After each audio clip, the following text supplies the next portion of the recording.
နဲ့နောက်ပြန်ပြင်ပေါက်တဲ့နိုင်ငံအဲ့တော့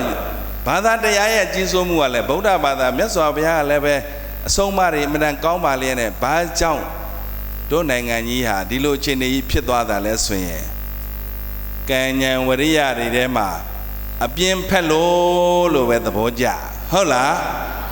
ပြင်းလုံးအားကြီးလို့ရှိရင်ပါတော့ရဲ့ဖားအုပ်ထုတ်ရဲ့ဗတ်တချိုက်ရဲ့ပြင်းရင်ဘာလို့ဖြင်းပြီးတော့ဗတ်တချိုက်ကြတော့ဘာလို့ပြင်းလာတယ်ကဲသူတို့လည်းရမ်းတွေ့တာပဲဟုတ်တာပဲဟုတ်လားအဲ့တော့တို့သူတော်ကောင်းနေဗုဒ္ဓဘာသာတွေဟာတရားနာကြပါတယ်နားတဲ့အတိုင်းလည်းပဲကျင့်ကြဖို့မလိုဘူးလားများကြီးမလုံနဲ့အခုမြန်မာနိုင်ငံမှာဘယ်လိုဖြစ်နေဆိုရင်ဇာရိတမန်နိုင်ပြက်နေရဇာရိတသီလပြက်ယွင်းနေတာဘာသီလလဲဝါရိတသီလရှောင်ကျင်ရမယ့်သီလ၅ပါးသီလကဝါရိတသီလခေါ်တာရှောင်တာလေအသက်မသက်ပါဘူးဥစ္စာမခိုးပါဘူးစသဖြင့်ရှောင်တာဇာရိတသီလဆိုလိုက်နာရမယ့်သီလဘာသီလလဲသူတော်ကောင်းနေယဟန်တော်တွေဆိုလို့ရှိရင်လည်းယဟန်တော်တွေဟာကိုယ့်အလုပ်ကိုမလုပ်ကြကိုယ့်ပေါင်ကိုလှန်ထောင်းတာမကောင်းမြတ်တာကောင်းရာညွန်လေအသေးဟောကျူနာဘူးထမန်နတ်ထံတရားမေတ္တာလဲပြုဤ6ခုယဟန်ကျင့်အပ်စွာယဟန်တို့မြည်သည်မကောင်းမြတ်တာကိုယ်တရားဓမ္မတွေတပိသာဝကတွေကိုမကောင်းတာတွေကိုညွှန်ကြားဖို့မကောင်းတာတွေမလုပ်ဖို့ညွှန်ကြားရမယ်ကောင်းရာညွန်လက်ဒါတွေကတော့လူပြည်နတ်ထံသုံးတန်သောဘဝတွေကိုရနိုင်တယ်ဆိုပြီးတော့ညွန်ရမယ်အသက်ဟောကျူးဒါပဲထပ်ထပ်ဟောလို့ရတာဖြစ်ရလားတက္ကသရွာတွေ့မှာဆရာတော်ကြီးတစ်ပါးကတာရေးလည်းပဲကျေးသား900နာရေးလည်းပဲကျေးသား900ရှင်ဘုရားရွာလူတွေလည်းပဲရှင်ဘုရားတရားနာကျင်သိမရှိတော့ဒါပဲထူးနေပြီတရားလေးပြောင်းပါဦးနောက်တစ်ခါတော့ပြောင်းမဟေးကဲအဲ့ဆိုဒီကတော့စုံကြရအောင်ဆိုတော့ဥပုံနဲ့ပြန်စုံကြကဲဒီနေ့ဒီဆရာတော်ဘုရားကတရားပြောင်းတဲ့ဒီနေ့ငါဟောမဲ့တရားကကြက်တူဝေး900ကျေးသားနဲ့ကြက်တူအတူပဲမို့လားအေးနာဘူးထပ်မယ်တဲ့ဟောအသက်ဟောကျူးတရားဓမ္မတွေကိုလည်းပဲသီဖော်ကျူးပြီးတော့ကိုသိသမျှကျင့်သမျှတွေကိုပြန်ပြီးတော့မျှဝေနာဘူးထပ်မယ်တချို့လိုအပ်တဲ့တရားဓမ္မတွေဆိုလို့ရှိရင်ပြန်ပြီးတော့သူတော်ကောင်းတွေကိုသတိပေးသောအားဖြင့်ဟောကြားပေးပါနတ်ထံတရားကိုဓမ္မပလင်ပေါ်မှာနေတဲ့တရားဓမ္မတို့တရားဓမ္မတရားဟောဆရာတို့သည်လူတွေကိုအစိတ်တောက်ဖြစ်စေသောတရားတွေကိုမဟောရဟုတ်လားကိုကလူတယောက်ကိုမကျေနပ်လို့အစိတ်ခတ်လို့ရှင်အဲ့ဒီတယောက်ပဲသေမှာဟုတ်လားကိုကဓမ္မပလင်ပေါ်ကနေပြီးတော့မသူတော်တရားတွေကိုပြောနေလို့ရှိရင်နားရှိတဲ့ပုဂ္ဂိုလ်အကုန်သေရောဟုတ်လားလူတယောက်မကျေနပ်လို့အစိတ်ခိုင်တယောက်ပဲသေမှာကိုယ့်ရဲ့မသူတော်တရားတွေမိစ္ဆာဒိဋ္ဌိတရားတွေမသူတော်တရားတွေဟောရင်တလောကလုံးအစိတ်တောက်တွေမဖြစ်ဘူးလားထောက်စစ်တွေဖြစ်တယ်ဖိုင်းစင်တွေဖြစ်တယ်အဲ့ဒါကြောင့်မို့တို့သူတော်ကောင်းနေတရားနာတရားရှာတဲ့သူကဘာလို့ရမှာလဲတရားနာရမယ်တရားရှာတဲ့သူကဘာလို့ရမှာလဲအေးမြတ်စွာဘုရားလက်ထက်ကာလတုန်းကအလုံးကြဘူးစားပဲအင်ကုလိမာလဘယ်သူလဲပြိဿရေအင်ကုလိမာလဆိုတဲ့ပုဂ္ဂိုလ်ဟာသူတော်ကောင်းနေအလုံးလက်ညှိုးပေါင်းတွေဖြတ်တစ်ပင်မော်တွေချိုကြီးတွေချီစွန်တွေချီနဲ့လက်ညှိုးပေါင်း1000မကောက်လူပေါင်း1000ကျော်တတ်တာဒါမှမဟုတ်တစ်ပင်မော်တွေထားလို့ရှိရင်ငါလက်ညှိုးတွေ1000မပြည့်ပဲနေလိမ့်မယ်ဆိုလဲမှာဆွဲထားလို့လူသက်လက်ညှိုးဖြတ်လဲမှာဆွဲထားလို့အင်ကုလိဆိုတာလက်ချောင်းမာလာဆိုတာပန်းကုန်းတပွဲလဲဘဲမှာဆွဲထားလို့အင်ကုလိမာလာလက်ဘဲမှာလက်ညှိုးဆွဲထားတဲ့ပန်းကုန်းတပွဲလက်ညှိုးဆွဲတဲ့သူလို့အဓိပ္ပာယ်မရဘူးလားအေးအဲ့ဒီပုဂ္ဂိုလ်ကဖះနဲ့မတွေ့ခင်ကဘလောက်ဆိုးတယ်လဲလို့မဆိုးဘူးလားညဆိုလို့ရှိရင်တို့ဒီကာလတွေလိုပေါ့ကွာအချိန်တိုင်းခွန်တိုင်းထွင်းရင်တကားပိတ်ဂျိတ်ဟုတ်လားစစ်မှုတန်းကြောက်ရလို့ဟုတ်လားအင်္ဂုလိမာလာကြောက်ရလို့ဆိုပြီးတော့သူတော်ကောင်းတွေတကားပိတ်ပြီးတော့နေကြနောက်ဆုံးမြတ်စွာဘုရားနဲ့မတွေ့ခင်တုန်းကတော့အင်္ဂုလိမာလာဆိုတာကတော့အားလုံးနဲ့သူတော်ကောင်းတွေ တချင်းနေကြားရတရားတွေကြားရသိပြီးသားပဲဗုဒ္ဓနဲ့တွေ့တဲ့အခါကျတော့အင်္ဂုလိမာလာတနာစရာတောင်ကောင်းသေးမြတ်စွာဘုရားကသူ့အမေကိုလက်ညှိုးတစ်ချောင်းလိုတာသူ့အမေတိုက်ပြီးတော့လက်ညှိုးပြတ်လို့ရှိရင်ဒီအင်္ဂုလိမာလာအရိယာသူတော်စင်မဟုတ်ဘဲနဲ့ပင်စာနန္ဒရိယ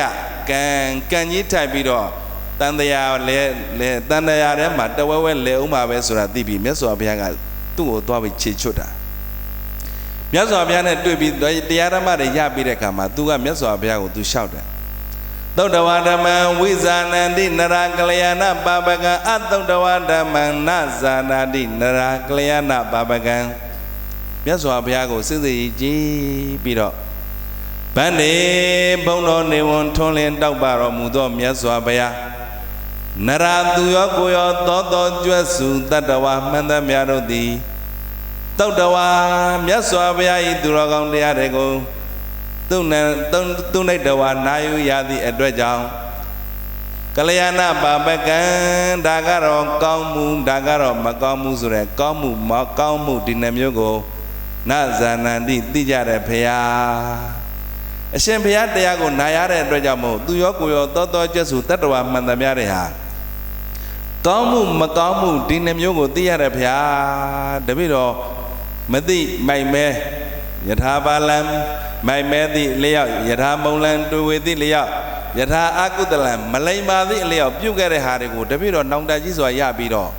ရှင်ဘုရားတရားကိုတတ္တဝါတိုင်းလူတိုင်းဟာနာစေခြင်းလိုက်တာဘုရားဆိုပြီးတော့မြတ်စွာဘုရားကိုမရှောင်ဘူးလားအဲ့တော့တရားရတဲ့အခါရတဲ့တရားရှာတဲ့သူဟာတရားနာတဲ့အတွက်ကြောင့်မို့ဒီလောက်သိုးသွမ်းတဲ့အင်္ဂုလိမာလာကြီးသူတော်ကောင်းတွေဘာဖြစ်သွားလဲအရိယာသူတော်စင်ကြီးဖြစ်သွားတာဘာဖြစ်သွားလဲအရိယာသူတော်စင်ကြီးဖြစ်သွားတာဗန္နေဘုံတော်နေဝန်ထွန်းလင်းတောက်ပါတော်မူသောမြတ်စွာဘုရား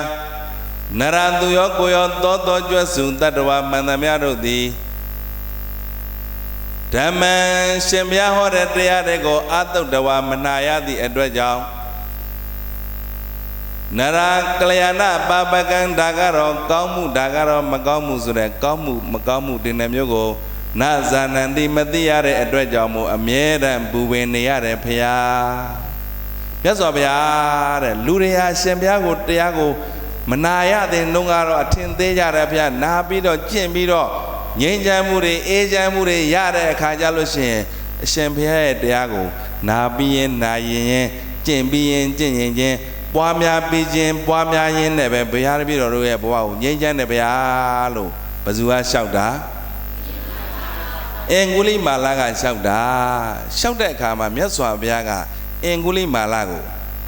ယတဘာပံကတံကမ္မံကုသလေနပိရိယတိအဲ့တော့ယဟန်တွေကပုရုဇဉ်ယဟန်တွေကကဲ့ရဲ့ကြတာပေါ့ဟာဒီလောက်လူဆိုးတကောတောင်းချမ်းနေတဲ့ဒီအင်္ဂုလိမာလာကြီးက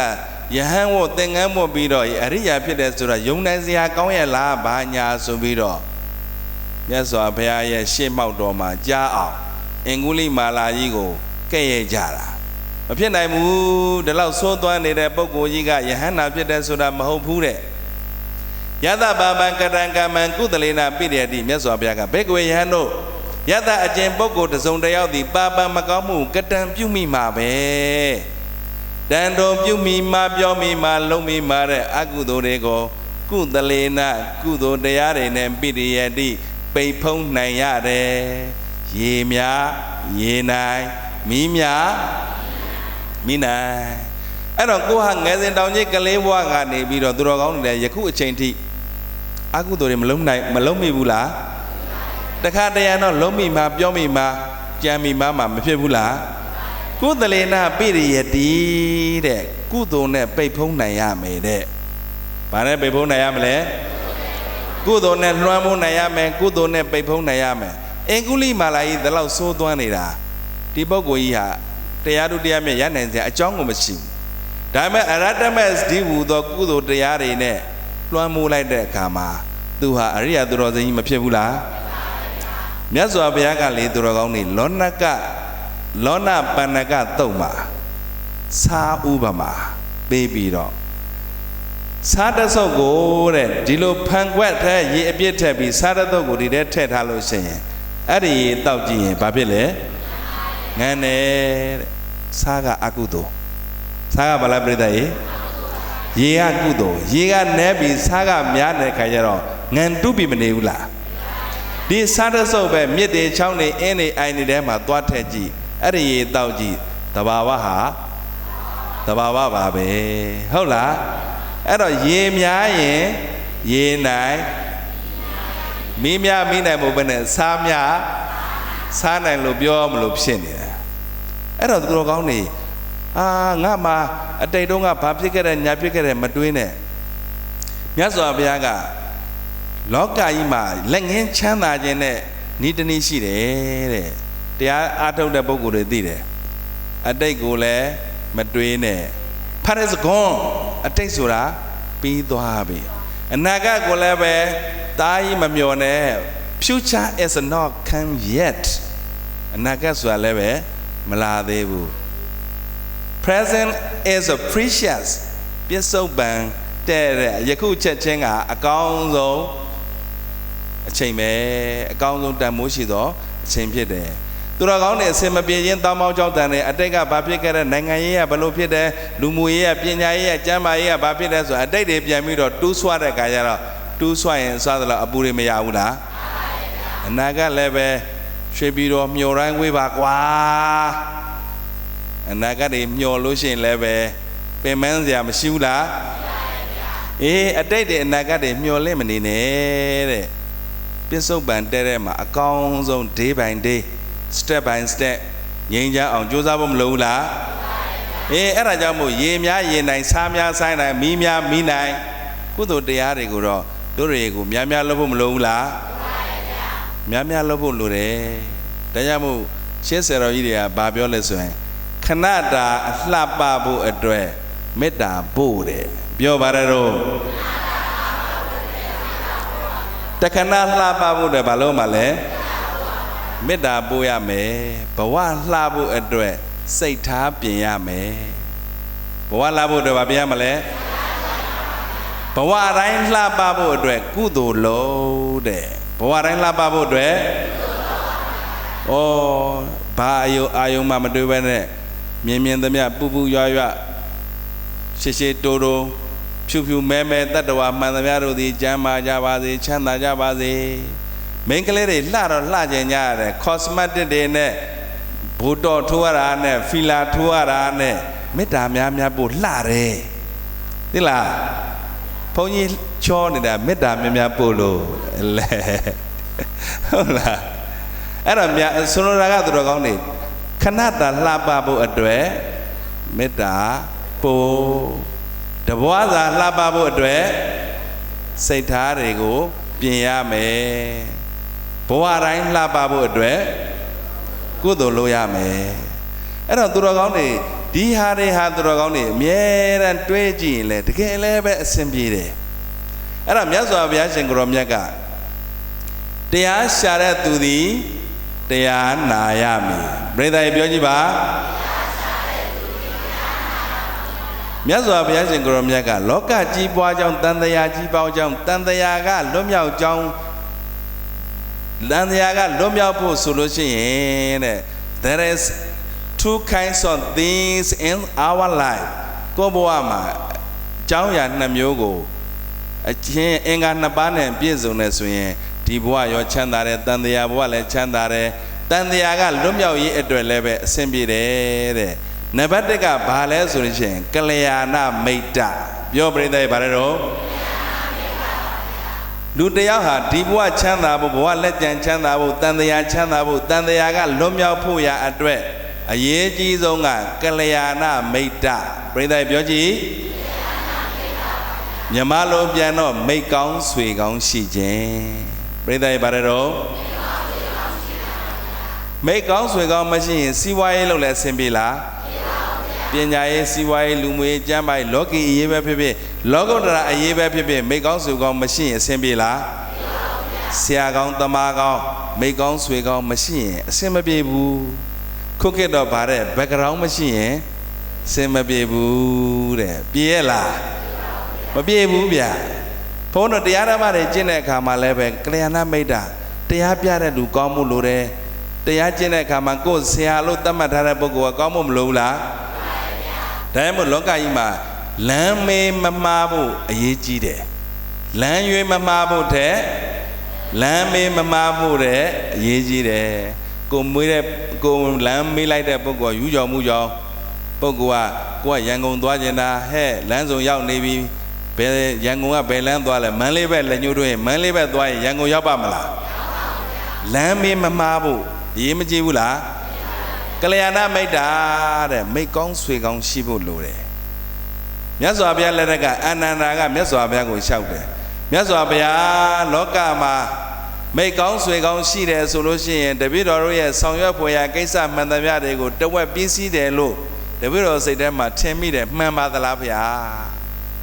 မြတ်စွာဘုရားမမှန်ဘူးအနန္ဒာမိတ်ကောင်းဆွေကောင်းရှိလို့ရှိရင် 100% ခွင်းစားခွင်းပိတ်တရားရာခိုင်နှုန်းအောင်မြင်တယ်တဲ့ဆောင်ရွက်ဖွယ်ရာကိစ္စဘယ်နှရာခိုင်နှုန်းငါဘုရားကဲ့သို့သောမိတ်ကောင်းဆွေကောင်းကလျာဏမိတ်တာရှိခြင်းကြောင့်သင်တို့တွေတန်တရားလွတ်မြောက်ခြင်းတန်တရားကလွတ်မြောက်ရာနိဗ္ဗာန်ချမ်းသာကိုရနိုင်ကြောင်းအကျင့်တွေကိုရှာမိရတွေးရှိတယ်ကိုယ်တိုင်ကျင့်ကြံပြီးတော့ကိုယ်တိုင်ရောက်ကြောင်းအကျင့်ကောင်းတွေကိုတွေးရှိခံစားကြရတယ်ငါဘုရားကဲ့သို့သောမိတ်ကောင်းဆွေကောင်းရှိလို့ဟုတ်လားသူတော်ကောင်းတွေအဲ့တော့ဒီနေရာမှာဘုံဘုံကဘာပြောချင်တယ်လဲဆိုလို့ရှိရင်ကလျာဏမိတ်တာမိတ်ကောင်းဆွေကောင်းဆိုတာအပြင်အကြောင်းတရားပြိဿရဲ့ဘာတရားနံပါတ်1ကဘာလဲဆိုလို့ရှိရင်ယောနိသောမနတိကာရပြောပါရတော့မှန်မှန်ကန်ကန်နှလုံးသွင်းခြင်းကအတွင်းဘက်အကြောင်းတရားဘာအကြောင်းတရားကလျာဏမိတ်တာကအပြင်ဘက်အကြောင်းတရားယောနိသောမနတိကာရကအတွင်းဘက်အကြောင်းတရားဟုတ်လားသူတော်ကောင်းတွေဟိုးမြတ်စွာဘုရားလက်ထက်ကရှင်ဥပဒိတရှင်ကောလိတရှင်ဥပဒိတဆိုတာရှင်သာရိပုတ္တရာလောင်းတရားဥပဒိတကသာရိပုတ္တရာဆိုတာသာရိပုန်လေးမရဲ့သားဖြစ်တော့သူတို့ရဲ့မျိုးရိုးကိုဆွဲပြီးတော့သာရိပုတ္တရာလို့ခေါ်တာသူ့ရဲ့နာမည်ရင်းကဥပဒိတသူပါလဲဟိုမောက္ကလန်ဆိုတာလည်းပဲမျိုးရိုးကိုဆွဲပြီးမောက္ကလာနာလို့ခေါ်တာတကယ်တမ်းသူ့နာမည်ကကောလိတသူလည်းဥပဒိတကောလိတကရာဇဂိုမြို့နာကရွာတော်ရမှာခုမြတ်စွာဘုရားခုပါနာလန္ဒာတက္ကသိုလ်မြို့ဟောင်းမှာရှိတဲ့နာလကရွာနာမှာနေကြအဲ့ဒီမှာညီကိုလောက်ချစ်တဲ့တန်ငယ်ချင်း2ယောက်အရွယ်ရောက်တဲ့ကပါရမီတွေပြည့်ပြီလေနောက်ဆုံးဘဝအဲ့တော့တနေ့သောအခါမှာနက္ခပွဲသဘင်သွားကြည့်တာနက္ခပွဲဝင်သွားကြည့်တဲ့ခါကျတော့ဒီလိုမျိုးဇက်ပွဲပေါ့အခုဆိုရင်အောင်စပူကြတို့စန့်ရီမိုးတို့ဘာတို့ညာတို့ပေါ့ဗျာဟုတ်လားအဲ့ဒါမျိုးတွေသွားကြည့်တဲ့အခါကျတော့သူများတွေကတော့စုတွေချတာ300ချ900ချပေါ့အဲ့တော့ဥပဒိတရှင်သာရိပုတ္တရာလောင်းလျာနဲ့ကောလိတရှင်မောက္ကလန်လောင်းလျာကသူများတွေပြောပြီးမှမပြောနိုင်ဘူးဩပွဲကြီးပရိသတ်တွေအားလုံးနှစ်တရာအတွင်းမှာအကုန်သေးကြမှာပဲဇတ်သူဇတ်သားတွေလည်းပဲအနှစ်တရာအတွင်းမှာသေကြမှာပဲဩသေလန်းရှိရင်မသေလန်းဆိုတာရှိမယ်တကယ်ချင်းအဲ့တော့ဇတ်စင်ပေါ်မှာကပြဖြော်ပြတဲ့ပုံကိုယ်တွေဟာအယိုးစုတွေပါလားအသားတွေအရည်တွေဖုံးထားတဲ့အယိုးစုတွေပါလားဆိုပြီးတော့တွေးပြီးတော့တန်ဝေကတွေနဲ့ပြန်လာကြတာတကယ်ချင်းတို့တွေတရားရှာကြရအောင်မင်းရင်တွေ့ရင်လည်းငါ့ကိုပြောငါရင်တွေ့ရင်လည်းမင်းကိုပြောမယ်ဆိုပြီးတော့တကယ်ချင်းတယောက်ဂရိကိုပေးပြီးတရားရှာရင်လည်းဘယ်ကိုရောက်သွားသလဲဆိုလို့ရှိရင်သိန်းစီရပရပိုက်သိန်းစီပရပိုက်ရဲ့ကျောင်းသင်ခန်းရောက်သွားအဲ့မှာလည်းတပည့်ပေါင်းများစွာနဲ့ခြံရံပြီးတော့သူတို့တွေကတကယ်ကိုထက်တက်မြက်မြက်ရှင်သာရိပုတ္တရာရှင်မောက္ကလန်လောင်းလျာတွေဆိုထက်တက်မြက်မြက်ဆိုတော့ဒီ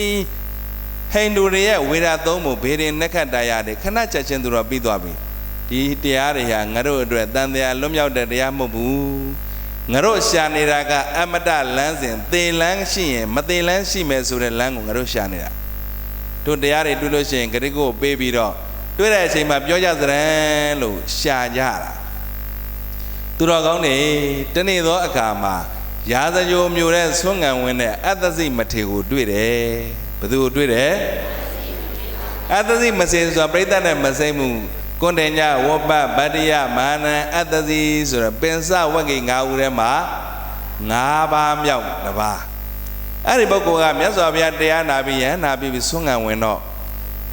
အဲ့ဒီမှာရှင်သာရိပုတ္တရာလောင်းလျာဥပဒိတကတွေ့တယ်ဩဒီပုဂ္ဂိုလ်ရဲ့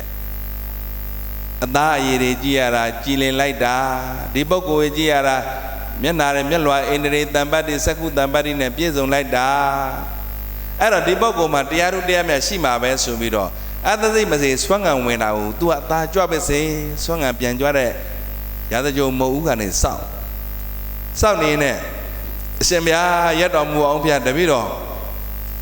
အရှင်ဘုရားမျက်နာကလည်းကြည်လင်လိုက်တာအရှင်ဘုရားမှာလည်းပဲအိန္ဒြေတံပတ်တိမျက်နာနေကလည်းပဲကြည်လင်ဝင်းပါပြီးတော့အသားရည်လည်းစိုးပြေးပြီးတော့အရှင်ဘုရားမှာတရားထုတရားမြတ်ရှိမဲ့ပုံပါပဲဗျာရှင်ဘုရားတရားဘာတရားကိုရှင်ဘုရားရှိပါသလဲအရှင်ဘုရားရဲ့ဆရာကဘသူပါလဲဘာတရားကိုအရှင်ဘုရားလိုက်နာကျင့်သုံးပါသလဲဘုရားလို့ဥပဒိတရှင်သာရိပုတ္တရာလောင်းလျာကလျှောက်တော့ယေရမဟေတုပဘဝတေသဟေတုံတရကနောအာဟာတေသင်္ဇာယောနိယောတော့ဧဝံဝါရီမဟာသမနောငါရှင်ငါတို့ရဲ့ဖခင်ကတော့ယေရမဟေတုပဘဝအကြောင်းရှိရင်အကျိုးရှိတယ်အကြောင်းရှိရင်ပြိဿိုက်ပါလေအကြောင်းကင်းပြီးတော့နာဥပါယမန္တနေနအကြောင်းကင်းပြီးတော့အကျိုးပြီးစီးခြင်းဆိုတာမရှိဘူးကံကိုင်းအကျိုးကိုဟောတယ်အကြောင်းချုပ်ငိမ့်ရင်အကျိုးလည်းချုပ်ငိမ့်တယ်အဲ့ဒီမှာသစ္စာ၄ပါးကိုအချင်းချင်းလေးပါယေရမဟေတုပဘဝတေတဟေတုံတထကရောအာတေသင်္စယောနိယောရောဧဝံဝါရီမဟာသမယောတရားကိုကောက်လိုက်လို့ရှိရင်သစ္စာ၄ပါးဒုက္ခသစ္စာသမုဒယသစ္စာនិရောဓသစ္စာမေဃသစ္စာအဲ့ဒီသစ္စာ၄ပါးအကြောင်းတရားတွေဖြစ်လို့အကျိုးတရားတွေကကောင်းခြင်းဆိုးခြင်းတွေဖြစ်နေတာအဲ့ဒီအကျိုးတရားအကြောင်းတရားတွေကိုချုပ်ငြိမ်းအောင်လုပ်ရင်အကျိုးတရားတွေလည်းချုပ်ငြိမ်းတယ်ဧဝံဝါရီမဟာသမယောမဟာသမနောငါတို့ဖခင်ကဒီလိုဝါရရှိတယ်ငါတို့ရဲ့ဆရာကဒီလိုအယူရှိတယ်လို့သစ္စာ၄ပါးအချင်းချုပ်ကိုဟောတာနဲ့တပြိုင်တည်းဥပဒိတရှင်သာရိပုတ္တရာလောင်းလျာသောတာပန်တည်သွားတာဘာတည်သွားတာအဲ့ဒါနဲ့ပဲသူသဘောတည်းကြပြောပြီးတော့တငယ်ချင်းငါတရားထုတရားမဲ့ရခဲ့ပြီကောလိတသူတငယ်ချင်းကိုသွားပြောတာတငယ်ချင်းအသသိမထေရကဒီတရားငါရခဲ့တယ်ကွာဆိုပြီးတော့အသသိမထေရကိုလည်းပဲယေရမဟေတုပဝါပြောတော့ကောလိတကိုလည်းပဲပြောတော့ရှင်မမောက္ကလန်လောင်းလျာကလည်းပဲသောတာပန်တည်မသွားဘူးလားပြောချင်တာကသူတော်ကောင်းနေသူတို့တွေဟာကလျာယောနိသောမနတိကာရမှန်မှန်ကန်ကန်နှလုံးသွင်းတဲ့စိတ်ဓာတ်မရှိဘူးလားကလျာဏမိတ်တအတ္တစိမထေကဲ့သို့ကလျာဏမိတ်တနဲ့မတွေ့ရင်တရားထုတရားမြတ်ရပါဦးမလားကြာကြီးပဲတရားရှာမိတာအဲ့တော့အတ္တစိမထေရဲ့တရားကိုနာတဲ့အတွက်ကြောင့်မို့သူတို့ဟာအရိယာစရင်ဝင်ဖြစ်မသွားဘူးလားတရားရှာတဲ့သူသည်တရားနာရမည်ပရိသတ်ရဲ့ဗါရတော်တရားရှာတဲ့သူသည်တရားနာရမယ်ဘလောက်ပဲယောနိသောမနတိကာရပါရမီတွေပြည့်လို့နေအဆုံးမတော့မယူရဘူးလားအဆုံးမတရားနာတယ်ဆိုတာသူတော်ကောင်းတွေတို့မြန်မာနိုင်ငံမှာခေါင်ရိုးကျိုးနေတာဗုဒ္ဓရဲ့အဆုံးအမတွေကိုသင်ကြားနေတာဟုတ်လားဗုဒ္ဓရဲ့အဆုံးအမတွေဘာလုပ်နေရလဲသင်ကြားနာယူပန့်သားနေတာကိုတရားနာတယ်လို့မခေါ်ဘူးလားရှင်သာရိပုတ္တရာလောင်းလျာဥပဒိတရှင်မောက္ကလန်လောင်းလျာကောလိတတို့ဟာအတ္တတိမထေရရဲ့တရားကိုနာတော့သောတာပန်စရင်အရိယာစရင်ဝင်မသွားဘူးလားဒါယောနိသောမနတိကာရဟုတ်လားတလုံးသွင်းမှန်တာလည်းပါတယ်ကလျာဏမိတ်တာမိတ်ကောင်းဆွေကောင်းမပါဘူးလားအပြင်ဘက်90အကြောင်းတရားအတွင်းဘက်90အကြောင်းတရားပေါင်း100အကြောင်းတရားကြောင့်အရိယာစရင်ဝင်မသွားဘူးလားလူစိုးလူမဲ့အင်္ဂုလိမာလာကြီးလဲထိုနည်းတူစွာပဲသူတော်ကောင်းနေဟုတ်လားမြတ်စွာဘုရားတရားနဲ့တွေ့ပြီးတရားနာတဲ့အခါမှာသူဟာအကျွတ်တရားရပြီးအရိယာသူတော်စင်ဖြစ်မသွားဘူးလားပရာဇာယီထေရီမတို့ဥပလဝံထေရီမတို့အလှမှာရင်မှုပြီးတော့ဥပလဝံထေရီမကြီးဆိုလို့ရှိရင်ဗိမိသာရမင်းရဲ့မိဘရဲ့ခေါင်မယ်စင်ရင်ဝင်မယ်အလှတွေဂေါရမဗုဒ္ဓဟာဝေလူဝန်ကျောင်းမှာရောက်ပြီးတဲ့သူကယုံနံဓမ္မသင်္ခါရတွေကိုအဖြစ်ပြက်တွေကိုရှုခိုင်းတဲ့ခါကျတော့ငါအလှပတွေနဲ့သူနဲ့မတန်ဘူးအဲ့တော့သွားတရားမနာဘူးဆိုပြီးတော့ နောက်ဆုံးမြတ်စွာဘုရားမရှိတဲ့အချိန်တရားသွားနာတာနေမိတယုံနဲ့ဖန်ဆင်းပြီးတော့တရားပြတော့ဥပလဝံထေရီမာကြီးဖြစ်မသွားဘူးလားအဲ့ဒါသူတော်ကောင်းနေကလျာဏမိတ်တာဗာမိတ်တာမိတ်ကောင်းဆွေကောင်းရှိတဲ့အခါကျတော့ဘဝတွေလမ်းကြောင်းကောင်းမသွားဘူးလားပင်ကိုကသူတော်ကောင်းနေမိတ်ကောင်းဆွေကောင်းတော့ရှိပါလျက်နဲ့ကလျာဏမိတ်တာမိတ်ကောင်းဆွေကောင်းတော့ရှိပါလျက်နဲ့ယောနိသောမနတိကာရမှန်မှန်ကန်ကန်နှလုံးမသွင်းတတ်ရင်လည်းပဲပြည့်ပြည့်စုံတဲ့လမ်းကြောင်းရှိပါဦးမလားမြတ်စွာဘုရားလက်ထက်ကအားလုံးသိတယ်ဒေဝဒ္ဒဘာရတော့ဒေဝဒ္ဒကပါဠိလိုပါဠိစာပေမှာဒေဝဒတ္တပြောကြည့်ပါဦးတို့မြန်မာနိုင်ငံမှာဒေဝရကြီးပါကွာဒေဝရကြီးပါအမှန်မှယဟန်တော်ပဲဒေဝရဆိုတာယဟန်တစ်ပါးပဲဟုတ်လားဒေဝဒတ္တမြန်မာလိုဘာသာပြန်လို့ဆိုရင်နတ်ဖန်ဆင်းသောသားနတ်တို့ပေးသောသားလို့အဓိပ္ပာယ်ရတာနတ်တို့ဖန်ဆင်းတဲ့သားလို့အဓိပ္ပာယ်ရအဲ့ဒီဒေဝရကကလျာဏမိတ်တဖရာရဲ့ရောက်ဖလဲတော်တယ်ရတော်ရရဲ့အကိုရင်းလည်းဖြစ်တယ်သုဘဗုဒ္ဓသူ့အဖေဆွေမျိုးလည်းဖြစ်တယ်သုဘဗုဒ္ဓဆိုတာမေရောမာယာဒေဝီနဲ့မောင်နှမအရင်ပဲတိဋ္ဌထနဲ့တိဋ္ဌထရဲ့အမေနဲ့မောင်နှမအရင်ပဲရတော်ရကဝမ်းကွဲဒေဝဒလည်းပဲဝမ်းကွဲပဲကလျာဏမိတ်တမရှိဘူးလားမိတ်ကောင်းဆွေကောင်းတော့တွေ့တယ်ဒါပေမဲ့လို့ယောနိသောမနတိကာရနှလုံးသွင်းမမှန်တော့တန်းပြီးတော့မြေမြူပြီးငရဲမကြဘူးလားအေးအဲ့တော့သူတော်ကောင်းတွေလောကကြီးမှာကလည်းပဲမိတ်ကောင်းဆွေကောင်းလည်းရှိဖို့လိုတယ်နောက်ပြီးတော့လည်းပဲယောနိသောမနတိကာရမှန်မှန်ကန်ကန်နှလုံးသွင်းမှန်ဖို့လည်းမလိုဘူးလားဒီနှစ်ချက်ဟာအရေးကြီးဆုံးပဲဟုတ်လားတရားရှာတဲ့သူသည်တရားနာရမယ်တရားရှာတဲ့သူတွေဘာလို့မှလဲတရားနာရမယ်ဒါကြောင့်မို့ယောနိသောမနတိကာရမှန်မှန်ကန်ကန်နှလုံးသွင်းခြင်းနဲ့ပတ်သက်လို့မြတ်စွာဘုရားကအပယ်လေးပါးစိတ်ကြောင့်သွားသည်နိဗ္ဗာန်ရောက်မှုစိတ်ကပြုသည်စိတ်ကိုလွန်ထဆင်းရဲပွားမိစိတ်ကိုထိန်အေးငြိမ်းနိဗ္ဗာန်ပြီအပယ်လေးပါးကိုလည်းပဲယောနိသောမနတိကာရအာယောနိသောမနတိကာရနှလုံးသွင်းမမှန်ခြင်းမမှန်ခြင်းကမှန်ခြင်းမမှန်ခြင်းကအဓိကမကြဘူးလားအပယ်လေးပါးကိုသွားတာလည်းပဲဒီစိတ်ပဲနိဗ္ဗာန်ရောက်တာလည်းပဲစိတ်ကိုလွတ်ထားမယ်ဆိုရင်အမြဲတမ်းဆင်းရဲပူပင်တော့ကရောက်နေမှာပဲဟုတ်လားစိတ်ကိုထိန်အေးငြိမ်းနိဗ္ဗာန်ပြီအဲ့တော့မြတ်စွာဘုရားကလည်းပဲနတ္တမတံပိတံကရိယာအင်ညေဝါပိစညာတကသမ္မာပဏိတံစိတ်တံသေယတောနံတတောကရေဘဲကွယ်จิตသားจิตမိတို့မာတာဘဝတစ်ခုမှာအေးချမ်းစွာငြိမ်းချမ်းစွာဘဝကိုလှဖို့ဆိုလို့ရှိရင်တရားတို့တရားမြတ်ရဖို့ဆိုရင်မာတာအမိကတော်၎င်းပိတာအဖကတော်၎င်းအင်ညေဝါပိစညာတကအခြားသောကိုယ်အနီးနားမှာရှိတဲ့ပတ်ဝန်းကျင်ကတော်၎င်းနကရိကရိယငြိမ်းချမ်းမှုအစစ်ရအောင်မပြုလုပ်နိုင်ဘူးသမ္မာပဏိတံစိတ်တံမှန်ကန်စွာထားရသောမိမိရဲ့စိတ်ကသာလျှင်ယောနိသောမနတိကာရနှလုံးသွင်းမှန်မှုကြောင့်သာလျှင်သေယတောနံတတောကရေတဆင့်နဲ့တဆင့်မြင့်တဲ့မြင့်တဲ့ဘဝအခြေအနေကိုရအောင်မိမိစိတ်ကပို့ဆောင်နိုင်ကုန်၏ဟု၍ဘဂဝါဘုံတော်၆ပါးသခင်ဘုရားရှင်ကိုရောမြတ်သည်ဩဇာကရုဏာရှိရှုဟောမိန်တော်မူခဲ့ပါပေတည်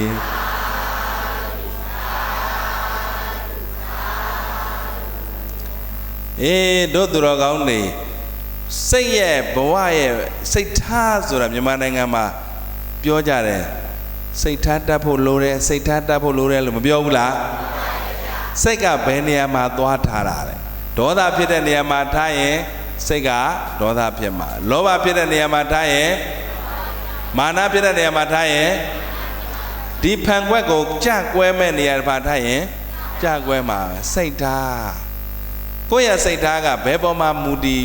ဒါလဲဆိုတာမိမိရဲ့ဘဝမှာအစင်မြင့်မြင့်ဘဝရဖို့ဆိုရင်စိတ်ထားမြင့်မြတ်ထားရင်ဘဝဟာမြင့်တာ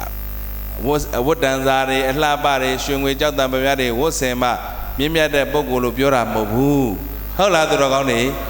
ကိုယ့်ရဲ့စိတ်ထားကဖြူစင်ရင်ဖြူစင်သလောက်တန်မိုးရှိရင်တန်မိုးရှိသလောက်မြင့်မြတ်တဲ့ပုဂ္ဂိုလ်မဖြစ်ဘူးလားဖြ ဖြစ်တယ်အဲ့ဒါတို့သူတော်ကောင်းနေအမေကတော့လည်းကောင်းအဖေကတော့လည်းကောင်းအခြားညီကိုမောင်နှမတွေကလည်းပဲကိုယ့်ဘဝရဲ့ငြိမ်းချမ်းမှုအစ်စ်ကိုမပေးနိုင်ဘူးပေးနိုင်ရဲ့လားဆိုကြပါစို့စัจ java ရေမင်းဖြစ်ဖို့ဆိုလို့ရှိရင်စัจ java ရေမင်းဖြစ်ရမယ့်အကြောင်းတရားတွေကိုကိုယ်လှုပ်ဆောင်မှာမလားတရားမင်းဖြစ်ရင်တရားမင်းဖြစ်နိုင်တဲ့အကြောင်းတမက်တဖို့ရခြင်းတမက်တဖို့ရနိုင်တဲ့အကြောင်းဘယ်သူလုပ်ရမှာလဲကိုယ်ကိုယ်တိုင်လုပ်ရမှာသူမြကိုပဲအားကိုးလို့ရလားလောကကြီးမှာကသူတော်ကောင်းတွေဘုံဘုံတို့တွေအများစုကသူမြကိုတအားမိကြတာမြန်မာနိုင်ငံမှာဆိုရင်ပိုဆိုးတယ်မိဘတွေကိုသားသမီးတွေကအခု60 90အရွယ်လဲပဲမိဘတွေရှိသေးရင်မှီနေသေးတာပဲသူများနိုင်ငံမှာ16နှစ်ကျော်ရင်ကိုရုကိုချွန်ကိုဘဝကိုထိန်းချောင်းအိမ်မှာမနေဘဲနဲ့အဆောင်မှာနေကိုလကကိုရှာ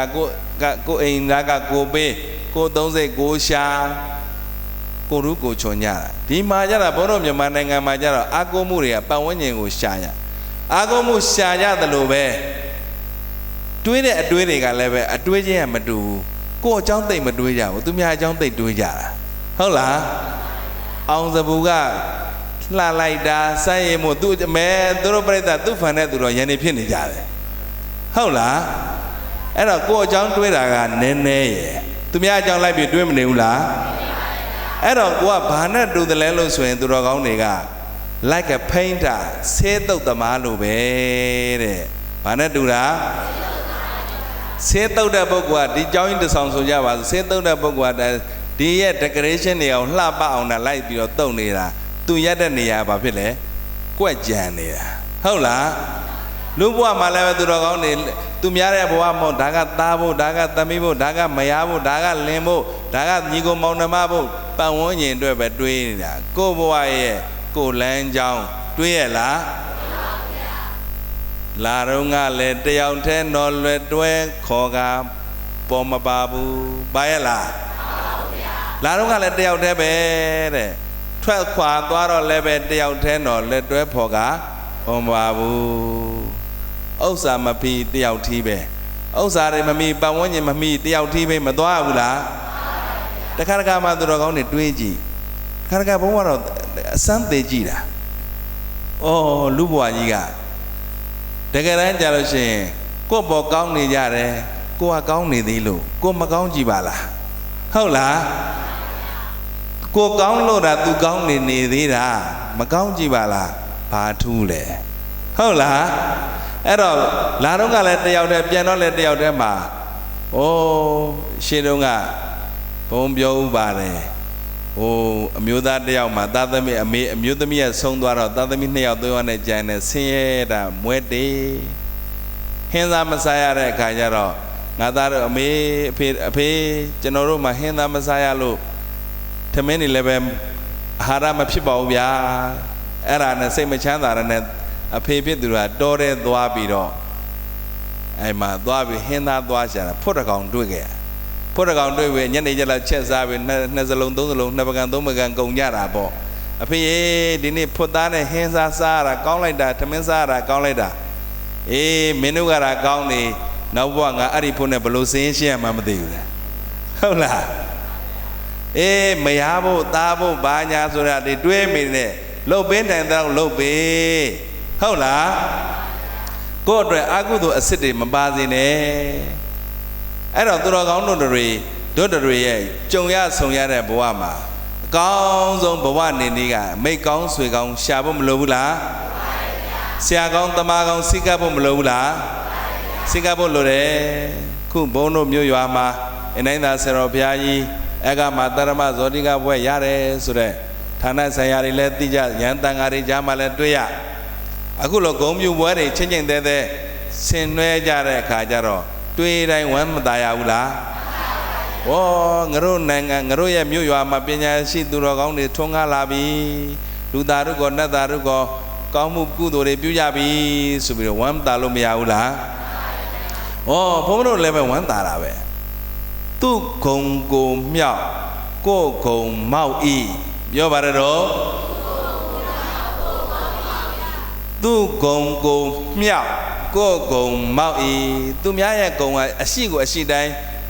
ချင်းမြင့်မြောက်စားလို့ရှိရင်ကိုယ်ကုံလည်းပဲတက်မလာဘူးလားသူ့ကုံကိုနှိပ်ကိုယ်ကုံနှိပ်ဤသူများကိုကဲ့ရဲ့ပြစ်တင်မုံတရားပွားတဲ့ hate speech တွေပြောလို့ရှိရင်ကိုယ်ကိုလည်းပဲကိုယ်ကုံလည်းပဲနှိပ်နာပဲဩ तू ကအတင်းပြောတဲ့သူကြီးပဲဟုတ်လားစကားကိုဟိုနာပဲလဲစကားတွေကိုဟိုနာလည်းပဲပေါက်က140ပြောဒီနာလည်းပေါက်က140ပြောစကားကိုဟိုနေရာပြောဒီနေရာပြောနေစကားကုံတဲ့စကားဘာတယ်ဆိုလည်းမသိဘူးအေးစကားကုံတဲ့ကြီးပဲလို့မပြောဘူးလားသူ့ကုံကိုနှိပ်ကိုယ်ကုံနှိပ်ဤသူ့ကုံကိုမြင့်ကိုယ်ကုံမြင့်ဤကိုယ်ကုံသူ့ကုံကိုမြောက်ကိုယ်ကုံမောက်ဤသူ့ကုံကိုနှိပ်ကိုယ်ကုံနှိပ်ဤဝင်းယွင်းဖောက်အလိုဝန်းမတုံနဲ့တဲ့ဝန်တူတာတွေမစ္စရိယပွားတာတွေမသိဘူးတဲ့ဟုတ်လားအဲ့တော့တို့သူတော်ကောင်းတွေဒီနေ့မြတ်စွာဘုရားရဲ့တရားတော်တွေကိုနာယူရတဲ့အတွက်ကြောင့်များစွာသောအကျိုးကျေးဇူးတွေမရဘူးလားရတယ်ပုံစံတွေမှာဘုန်းတို့တွေစံနမူနာထားရောက်တဲ့ပုဂ္ဂိုလ်တွေကမ္ဘာမြန်မာနိုင်ငံမှာရောထင်ရှားတယ်ဘုန်းတို့ဘုန်းကြီးဗုဒ္ဓဘာသာစာပေတွေမှာလည်းပဲအများစွာထင်ရှားမှုမရှိဘူးလားရှိတယ်အဲ့တော့တို့သူတော်ကောင်းတွေရဲ့နှလုံးသားတဏ္ဍာမှာသူတော်ကောင်းတရားတွေကိုနာယူပါမှတ်သားပါပြီးရင်လေ့လာပါကျင့်သုံးပါဘဝလည်းမဖြစ်အောင်နေပါဓမ္မလည်းမယွင်းအောင်မကြိုးစားရဘူးလားကြိုးစားရတယ်တချို့ကြတော့ရှင်ပြောကြတယ်ဘာသာရေးဆိုတာကွာမှိုင်းတစ်ခုပါကိုလုံးမှကိုစားရတာတော့မရှိဘူးလားအဲ့ဒီပုဂ္ဂိုလ်တွေကအပေါ်ယံပဲမြင်တဲ့ပုဂ္ဂိုလ်တွေတရားဓမ္မကိုတကယ်အားထုတ်တဲ့ပုဂ္ဂိုလ်တွေတကယ်တရားကိုသိသွားတဲ့ပုဂ္ဂိုလ်တွေကြတော့ဩတနာစရာကောင်းတဲ့တတ္တဝါပဲလို့သူ့ကိုမြင်သွားတာမြင်ဘူးလားတို့သူတော်ကောင်းတွေလည်းပဲတရားရှာခြင်းတဲ့ပုဂ္ဂိုလ်ဟာဘာလို့ရမှာလဲအရင်ဆုံးတရားနာရတယ်အရင်ဆုံးဘာလို့ရမှာလဲမြတ်စွာဘုရားလက်ထက်တုန်းကလည်းပဲပင်စဝက်ကြီး9ဦးကလည်းပဲတရားနာပြီးတော့တရားဥတွေတရားဓုတွေမရဘူးလားရှင်သာရိပုတ္တရာကိုရောမြတ်ကြီးတို့ရှင်မောက္ကလန်ကိုရောမြတ်ကြီးတို့လည်းပဲတရားဓုတွေတရားဥတွေရဖို့ရအတွက်ဘာအရင်ဆုံးတရားဘာလို့ရလဲနာကြားရတာပဲတို့တွေလည်းပဲတမ္မာတမ္ဗုဒ္ဓဖရာမှာမဟုတ်တာမနာရဘူးလားတရားနာရမှာပဲအဲ့တော့တရားနာရင်တော့ဘာတွေအကျိုးကျေးဇူးတွေထူးတယ်လဲဆိုတော့အပူစင်တယ်ဉာဏ်ထက်တယ်အသိဉာဏ်တိုးတယ်အဲ့ဒီတရားတွေကိုကျင့်လို့ရှိရင်ချမ်းသာဒုက္ခမရနိုင်ဘူးလားတို့ဗုဒ္ဓဘာသာတွေတော်တော်များများကသိတော့သိတယ်မကျင့်တာသိတော့သိတယ်ဘာဖြစ်လဲမကျင့်တာမတတ်ဖဲနဲ့မသိမဲနဲ့မတတ်ခြင်းနဲ့မကျင့်ပဲနဲ့မမြတ်ခြင်းနဲ့သူတော်ကောင်းသူမြတ်လောင်းတွေမြင့်မြတ်ဖို့ဆိုလို့ရှိရင်လည်းပဲမကျင့်မဲနဲ့မြတ်ရလား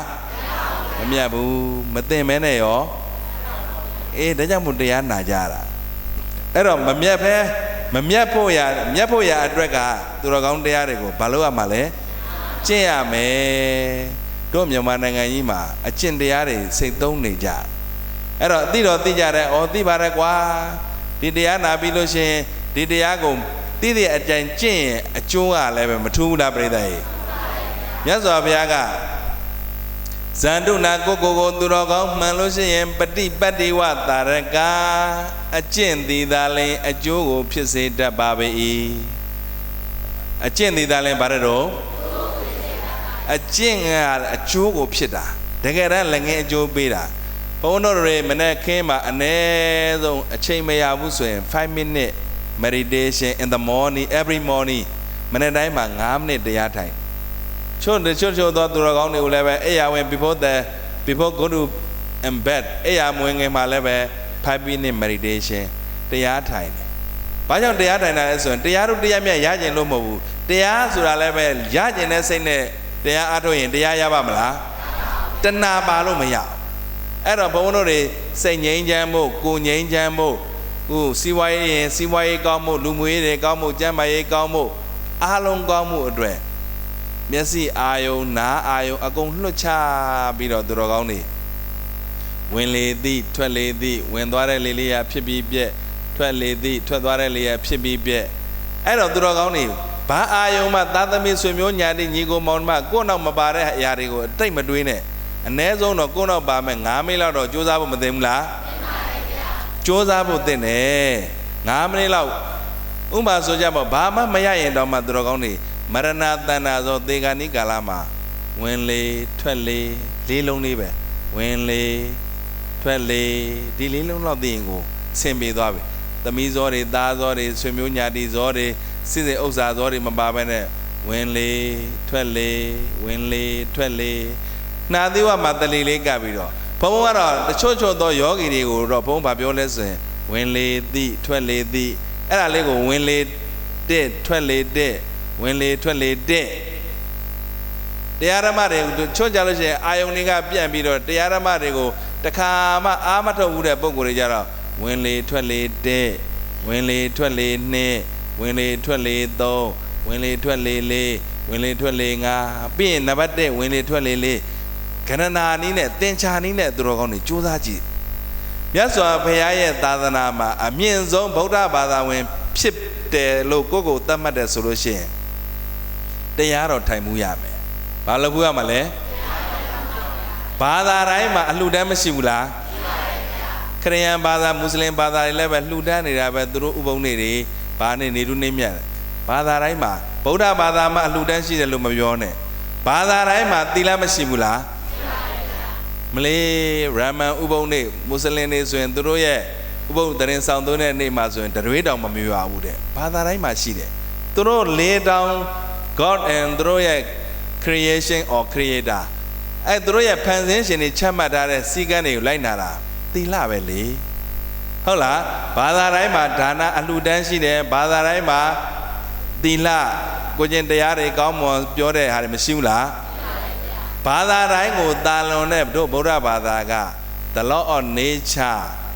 ဘဝကို the unit teacher လို့ခေါ်တဲ့ဘာသာတိုင်းကိုလွှမ်းမိုးနိုင်တဲ့တရားကတော့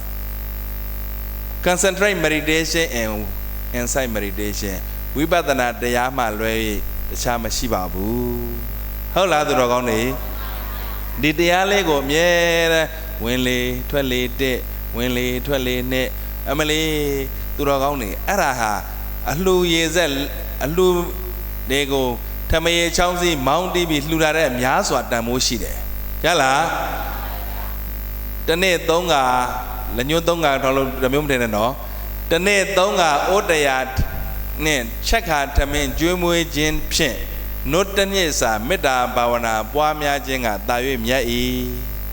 တနေ့3ကမနေ့နေ့ည3ကအိုးပေါင်းတရားနဲ့ကောင်းမွေညွှန်းမေဆိုတဲ့ဟင်းကောင်းနေနဲ့ချက်ခါထမင်းကျွေးမွေးခြင်းဖြင့်တဲ့နုတ္တညစ်စာနွားနို့လေးကိုညှစ်တဲ့အခါမှာလက်တစ်ဖြစ်တာလက်ဖြစ်တဲ့လျှက်တစ်ပြက်စာမေတ္တာဘာဝနာပွားမယ်တရားဓမ္မအားထုတ်ခြင်းကတာပြီးတော့မြတ်တဲ့သူတော်ကောင်းနေဟုတ်လားအဲ့တော့တရားဓမ္မကိုအားထုတ်စေခြင်းနဲ့အခုဘုံဘုံတို့မြန်မာနိုင်ငံမှာစိတ်မတန့်စင်မှုတွေများတော့ရုပ်တွေကလည်းပဲအကြည်ဓာတ်မရှိဘူးရုပ်မှာလည်းပဲအကြည်ဓာတ်ရုပ်မပေါက်ဘူးစိတ်မှာအကြည်ဓာတ်ရှိမှရုပ်မှာဘဝမှာလည်းပဲအကြည်ဓာတ်ရှိတာဟုတ်လားစိတ်မှာကမတန့်စင်ဘူးလူ10ယောက်လူ100ကျင့်99ယောက်ကရုပ်မှာအစင်မပြေဘူးတောင်းပေါင်း6တောင်မြင်ရတာတရားလည်းမထိုင်ကြဘူးကိုအဲ့တော့တရားဓမ္မထိုင်နေဆိုတာသူတော်ကောင်းတွေစိတ်အကြည်ဓာတ်ရအောင်လုပ်တာဘာအကြည်ဓာတ်လဲလွတ်ချတတ်အောင်လုပ်တယ်စိတ်အကြည်ဓာတ်ရအောင်လုပ်တယ်သူတော်ကောင်းတွေကခေါင်းကြီးကခေါင်းကအုံနောက်ကဘုံဘုံတို့ရဲ့အုံနောက်ကဟိုတန်မိုးရှိတဲ့ဈေးကြီးတာလည်းမပြောနဲ့ဘာမှမသုံးတာ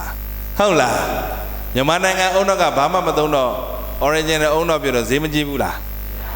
အေးအဲ့ဒီဈေး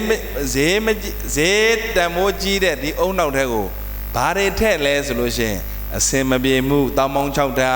မကျေနပ်မှုစိတ်ဆိုးမှုစိတ်ပြဲမှုအားမလို့အားမရဖြစ်မှုအုံသီးလုံးလောက်ရှိတဲ့ဒီကောင်းထဲမှာအကုန်ပြည့်သိမ့်ညက်ပြီးတော့ထည့်မထားဘူးလားအဲ့တော့ကိုကောင်းထဲမှာကအစင်မပြေမှုတောင်းပေါင်း6တောင်ထည့်ပြီးတော့ခေါင်းပေါ်ရွက်သွားတော့အမိုက်တောင်းကြီးခေါင်းပေါ်ရွက်သွားသလိုဖြစ်မနေဘူးလားအေးတွေးတိုင်းပြန်ပြီးတကားခောက်ကြည့်အမလေးစင်မပြေပါဘူးစိတ်ဆိုးစရာကြီးပါစိတ်ပက်စရာကြီးပါမကျေနပ်စရာကြီးပါအားမရစရာကြီးပါဒါတွေနဲ့ပဲသွားတော့တောကတရေမယုတ်ပေါက်မှာပေါ့ဘာယုတ်ပေါက်တာလဲအဲ့တော့အပူသေနန်းသွားတော့လည်းပဲမိဘုံနာသွားတော့လည်းပဲအပူဟတ်တာပေါ့ဟုတ်လားသူတော်ကောင်းနေ အဲ့တော့ကိုယ်ကောင်းလေးထဲမှာသူတော်ကောင်းနေရှင်းတော့ကဆရာတော်ကြီးကဘာပြောလဲဆိုရင်ခြေတောက်နှွေးနှွေးခေါင်းအေးအေးတဲ့ပြောပါတယ်တော့ဟောကျန်းကျန်းမာကျန်းမာရေးကောင်းရင်လို့ချင်းခြေတောက်လေးကိုလည်းပါပဲလေနှွေးနှွေးလေးထားတာခြေတောက်မှာအေးဆက်ဆိုရင်ငါချင်းနေသိပ်မကောင်းခွဲလို့တွေးဟုတ်လားခေါင်းအေးအေးဆိုတာ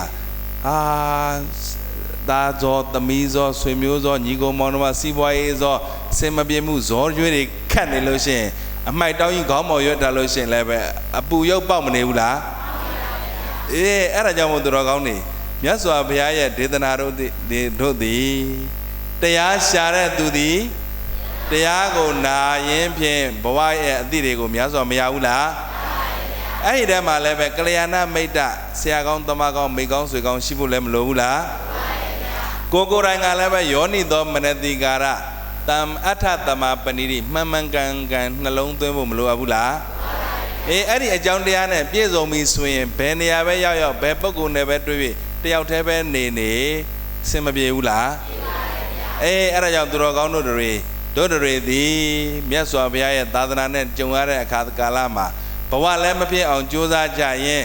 ဓမ္မလည်းမရွေးအောင်ကြိုးစားကြရင်ဖြင့်မိမိဘဝကိုကျမ်းမာချမ်းသာစွာမိမိခန္ဓာကိုယ်ကိုချမ်းသာစွာလွယ်ကူစွာစောင့်ရှောက်နိုင်ကြကုန်သည်သာဖြစ်၍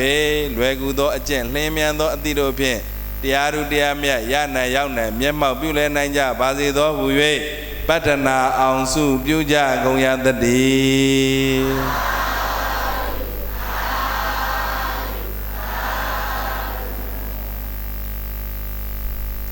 ကဲအားလုံးသောသူတော်ကောင်းတို့တရားရှာတဲ့သူသည်တရားကိုနာရမည်ဆိုတဲ့တရားဒီမှာပဲဏိဂုံးကပတ်အဆုံးသတ်ကြပါစို့တို့မြန်မာနိုင်ငံကြီးလဲနာဖျားခြင်းကကင်းအောင်မေတ္တာပို့ပြီးတော့တရားပွဲသိမ်းကြပါစို့အားလုံးလိုက်ဆိုကြမယ်လုံးစုံများစွာတတ္တဝါချမ်းသာကိုစိတ်မြဲပါစေဥပယံမေကင်းစင်ဝေငြိမ်းအေးကြပါစေသရဝမန္တမြဘေမခအေးမြကြပါစေသရဝခန္တိတရားကိအေးငြိမ်းချမ်းသာရှိပါစေသရဝမန္တ၍တရားတွေ့သရဝမန္တ၍တရားတွေ့အေးမြချမ်းသာရှိပါစေပဇာတဗ္ဗသုတ္တယံတုဗုဒ္ဓဟံတုသူမင်္ဂလံဒုသင်္တုဒုက္ခရိင်္ဂာမိန်ပုရိန္တုတပ္ပပါရမိန်ပဇာတဗ္ဗကိုယ်စီကိုယ်ငါကိုယ်ရတနိုင်ပြောကြဆက်ရတတ္တဝအများတို့သည်သုတ္တယံတုအိမ်မက်ရမယ်ကောင်းစွာမဲ့၍နှစ်သက်ကြည်သာအိပ်ဆက်နိုင်ကြပါစေကုန်သတည်းသူမင်္ဂလာကျက်သေးရှက်ဝေလံတပြန်စံပွင့်ကြကုန်သည်ဖြစ်၍ဗုဒ္ဓဟံတုကောင်းစွာမို့သောအလင်းရောက်လျက်ထမြောက်နိုးကြနိုင်ကြပါစေကုန်သတည်းဒုက္ခရိင်္ဂမေအပေဒုက္ခတိလာမည်အကြောင်းမကောင်းညစ်စို့ဒုစရိုက်မျိုးကိုဒုသင်သူတော်လက်နှင့်တရားစဖြင့်ဖြိုဖျက်နိုင်ကြပါစေကုန်သတည်းသဗ္ဗပါရမေအလောင်းလျာတို့ဖြေကောင်းရသည်သုံးမြဆက်လိပါရမီအပေါင်းအကျင့်ကောင်းကုန်သဗ္ဗပါရမေဖျားစားတဲ့အရိယာသူတော်ကောင်းတို့ကျင့်သုံးရသည်သုံးမြဆက်လိပါရမီအပေါင်းအကျင့်ကောင်းကိုပုရိန္တုတဆင့်နဲ့တဆင့်ရင့်တရက်ရင့်အောင်မလင့်ပုံသေးဖြစ်ကျင့်နိုင်ကြပါစေကုန်သတည်းသာဓုအစီအစဉ်ကြီးကဓမ္မပူဇာစက္ကန့်လူတန်းမိအစီအစဉ်ဖြစ်ပါတယ်ဖေဟာယနေ့20ရက်6လ2026ဓမ္မသဘင်မာတီငွေစုစုပေါင်း16သိန်းကျပ်နဲ့ယနေ့ဓမ္မသဘင်ကိုလာရောက်တရားနာကြတဲ့ခွန်တဲ့သားသမီးပေါင်းတို့၏လူတန်းငွေဟာ26သိန်း13,500ပဲဖြစ်ပါတယ်ဖေဟာစုစုပေါင်းအလူငွေရငွေဟာ42သိန်း13,500ဖြစ်ပါတယ်ရှင်ဖေဟာ ဓမ္မဗုဒ္ဓစက္ကန့်ပြည့်အစီအစဉ်မှာကပိယတာရကအဖြစ်နေရာယူပေးပါရဲ့ကိုဆွေလင်းမောင်ဟာလေးစားစွာဖိတ်ကြားအပ်ပါတယ်ခင်ဗျာ16သိန်းဟာဦးကျော်မိုးမှစက္ကပ်ပေးပါရဲ့လေးစားစွာဖိတ်ကြားအပ်ပါတယ်ဗျာသာဓုသာဓုသာဓုခုနှစ်ရဲ့သားသမီးပေါင်းလူတန်းငွေ26သိန်း13500အားဦးဝင်းအောင်မှစက္ကန့်လူတန်းပေးပါရဲ့လေးစားစွာဖိတ်ကြားအပ်ပါတယ်ခင်ဗျာသာဓုသာဓုသာဓုဆလဘီစီစဉ်ရဖျားမဲဖောက်မဲ့အစီအစဉ်ပဲဖြစ်ပါတယ်ဗျာဖျားမဲဖွင့်ပေါက်ပေးပါရဲ့ဆရာတော်ဖျားယူတီလီးသွားစွာလျှောက်ထားအပ်ပါတယ်ဗျာ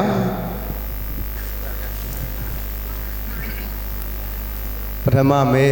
ဖျားမဲစတင်ဖွင့်လဲပါပြီဗျာကဲသူတော်ကောင်းတို့ဖျားမဲကန်ထူးသွားတဲ့ကန်ထူးရှင်ကတော့0574 3504 ဖြစ်ပါတယ်ဦးဝင်းညွန့်ဒေါ်ခင်ဘူးအမှန်ငါးမှဘုရားမဲပထမမဲပေါက်သွားပါတယ်ဗျာဦးဝင်းညွန့်ဒေါ်ခင်ဘူးဘုရားမဲမြောက်တော့ရည်စက်တော့ကြအပြဝေပြီးတရားဝဲပြီးမှသာလာရောက်ပိတ်ဆောင်ပြီးဖို့ပန်ကြားအပ်ပါတယ်ခင်ဗျာကဲပေါက်ကြပါစေကဲဒုတိယကန်တူးရှင်ဖျားမဲကတော့0527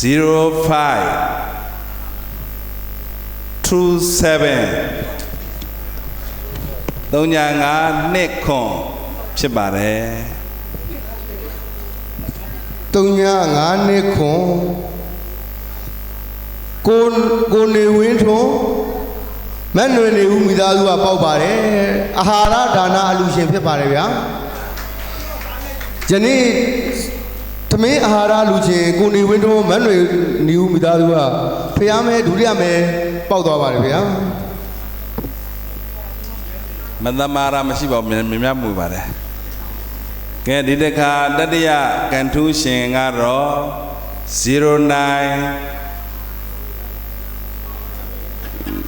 0908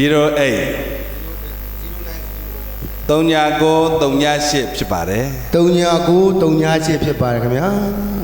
3938ဒေါ်အေးမြင့်အမှန်ငါပေါက်ပါတယ်ခင်ဗျာဒေါ်အေးမြင့်တတိယမဲကိုဒေါ်အေးမြင့်ကပေါက်သွားပါတယ်ခင်ဗျာစရုဒ္ဓမဲပါဗျာစရုဒ္ဓဘုရားမဲပါဗျာ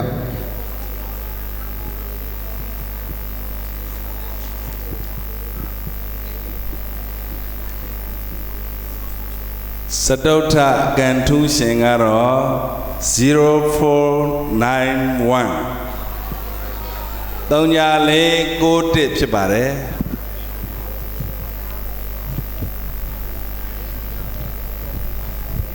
3491ဒေါ်ကြည်လေးအမှန်5ရက်ကွက်ကပေါက်သွားပါတယ်ဗျာဒေါ်ကြည်လေးအမှန်5ရက်ကွက်ကပေါက်သွားပါတယ်3491ပါဗျာငါယောဂီနရမွေးတယ်နော်ပစ္စမမဲဘုရားမဲဖောက်ပြီးမှဖြစ်ပါတယ်ခင်ဗျာကဲနောက်ဆုံးကန်ထူးရှင်ကတော့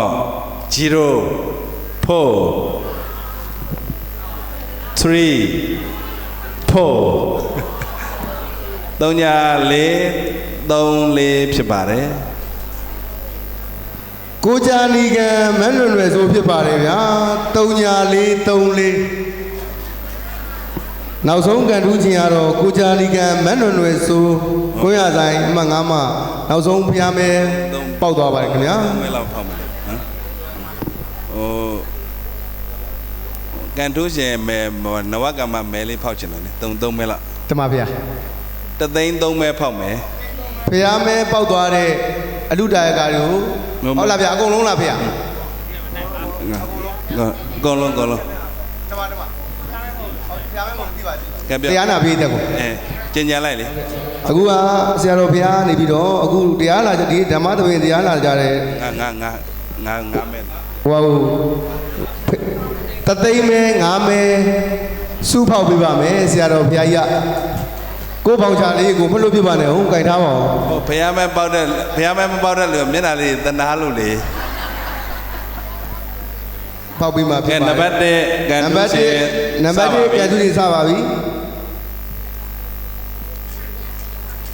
0 0 4 4 7 4 0474 3ညာ4ခွန်4 ဦးကျော်ထေးဒေါ်တင်ဆန်းအမှန်ငါတသိန်းကျက်ပထမမဲစပေါက်ပါပြီဦးကျော်ထေးဒေါ်တင်ဆန်းဖြစ်ပါတယ်ကိုပေါင်ချလေးကိုကြိုက်ထားပါ နာနာမွေတာပဲနော် ဒုတိယမဲတသိန်းမဲစတင်ဖွင့်လှစ်မှာဖြစ်ပါတယ် ဒုတိယကန်တူးရှင် ဒုတိယကံထူးရှင်စဖွင့်မှာဖြစ်ပါတယ်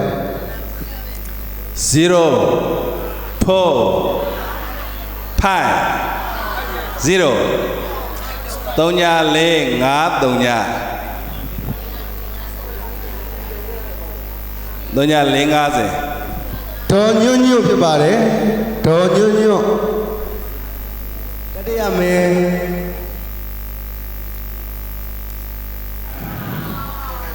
0 090 2 2 0902 3ညာ9 3ညာ2 ဦးမမင်းကျော်မအေးတီတာမွေးဖြစ်ပါတယ်ဗျာဦးမမင်းကျော်မတီတာမွေးအမှတ်လေးရက်ကွက်ကနေပေါက်သွားပါတယ်ဗျာလေးမဲမြောက်ကံထူးခြင်းပါဗျာ 4ရောက်မြောက်ကန်တူးရှင်ကတော့0 4 8 5 3ညာ4 8 5ဖြစ်ပါတယ် တုံညာလေးရှင်ကမအေးခိုင်ဖြစ်ပါတယ်ဗျာမအေးခိုင်နေရတော့ပေါ့ဗျာပေါင်ကြလေးတွေခိုင်ထားပါ ကဲနောက်ဆုံးကန်တူးရှင် နောက်ဆုံးကံထူးခြင်းဖြစ်ပါတယ်ဗျာ ထပ်တော်ဖြတ်ဖောက်ပြအောင်ဖြစ်နေကဲ0 6 7 0 3ညာ6ခွန်3ညာ တုံညာ6ခွန်တုံညာဖြစ်ပါတယ်ဥခင်မောင်ဇော်ဒေါ်ဆိုးအမှတ်5ပဲဖြစ်ပါတယ်ဗျာဥခင်မောင်ဇော်ဒေါ်ဆိုးပါတယ်ဗျာ5မဲပြည့်သွားပြီဖြစ်တဲ့အတွက်ကျွန်တော်တို့အစီအစဉ်ချေကိုဆက်ပါမယ်ဗျာအစီအစဉ်ရှောက်ရဆရာတော်ရှင်သူမြတ်ဗျာဘုရားတပည့်တော်များယနေ့ပြုသမျှကုသိုလ်ကောင်းမှုအဆုစုတွေရေစက်တွန်းချအနုမောဒနာတရားချင်းမြင့်ပေးနိုင်ပါယံရိုသေလေးစားစွာလျှောက်ထားအပ်ပါတယ်ဗျာ ကဲသူတော်ကောင်းတို့ဒီနေ့ဓမ္မပူဇာအလှငွေများစွာတဲ့ကအကမတရမဇောတိကဒဇဘောရစိတ်တော်ရတက်ဆင့်ဂုံပြုဗရဏဆရာတော်ဥဒ္ဓမသာရမထေမြတ်ဤဂုံပြုပွဲအတွက်330ကျလူရမ်းပါတယ်သာဓုခေါ်ပေးပါ သာဓုသာဓုသာဓုပါဗျာ5စုတသိန်းစု5စုလားကို9000စု5စုဆက်လိုက်ပြီးပါအောင်ပါတယ်ဗျာ ဟာ 9000စု5စုကိုအောင်ဆံမိသားစုကနေဒီငြိုတိပွဲကနေ9000စု5မဲကိုထပ်ပြီးတော့မဲဖောက်ပေးပါအောင်ဗျာ ပျော်စရာကြီးနော် ကိုအောင်ဆံမက်လလိုင်ထွန်းမိသားစုမှ9000စု5စုဆက်လက်မဲဖောက်ပေးမှာဖြစ်တဲ့အတွက်ဘောင်ချာလေးပြန်ကောက်ထားပါအောင်ခင်ဗျာလွတ်ပြသွားပြီ ကဲနံပါတ်1မဲ ready ဖြစ်ပြီလား ပထမမဲ9000စုပထမမဲစတင်ဖွင့်လက်ပါပြီခင်ဗျာ ကဲပထမကန်တူးရှင်ကတော့03 54 3ညာ3 54ဖြစ်ပါတယ် ဒေါ်တင်တင်ဝင်းအမှန်5မှဖြစ်ပါတယ်ဗျာဒေါ်တင်တင်ဝင်းယောဂီတွေကပေါက်သွားပါပြီဗျာ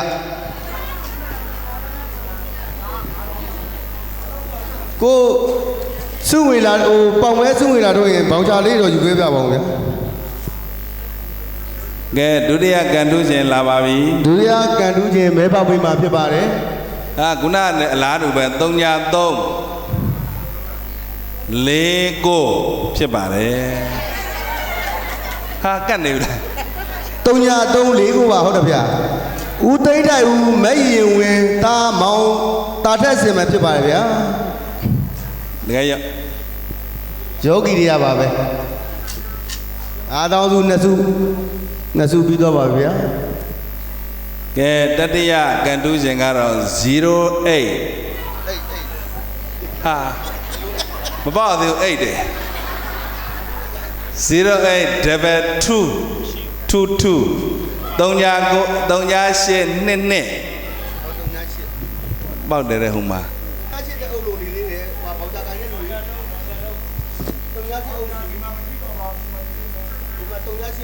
ဓမ္မလူငွေလက်ခံတဲ့ဖွဲ့တွေ3ညာ8နဲ့စားတဲ့အလူငွေဖြစ်ပိုင်းစာရွက်မတွေ့ပါဘူးဗျာ3ညာ8နှစ်ဓမ္မဗျာမဲ့တွန်းထက်နရီအမှန်ငါပေါက်တာပါဗျာမဲ့တွန်းထက်နရီဖြစ်ပါတယ်ဗျာကဲစတုထမေးပါဗျာကဲစတုထကန်ထူးရှင်ပါခင်ဗျာ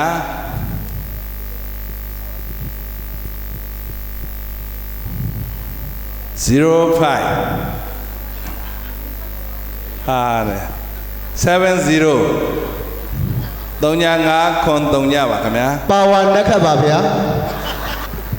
ကဲ9000စုကန်ထူးရှင်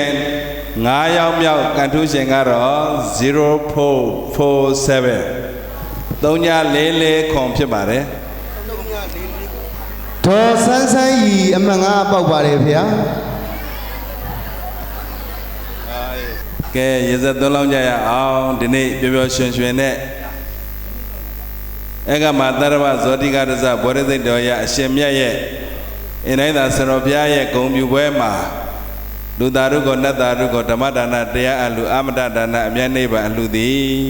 နိဗ္ဗာန်ချမ်းသာသို့တိုင်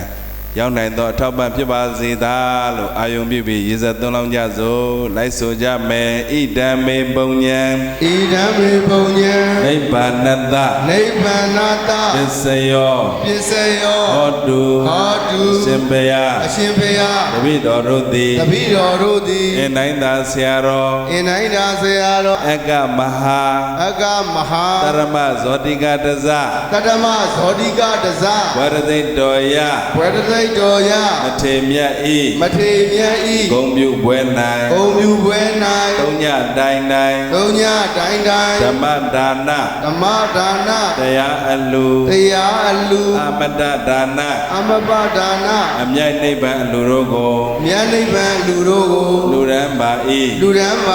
ပူဇော်ပါ၏အရှင်ဘုရား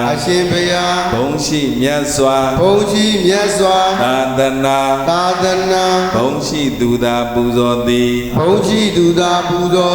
ယံရှိမြတ်စွာသာသနာယံရှိသူသာပူဇော်သည်ယုံကြည်မြတ်စွာသာသနာယုံကြည်သူသာပူဇော်သည်ပူဇော်တိုက်သူပူဇော်ခြင်းသည်ကောင်းမြတ်သောမင်္ဂလာတပါးဖြစ်ပါပေ၏ဗုဒ္ဓမြတ်စွာ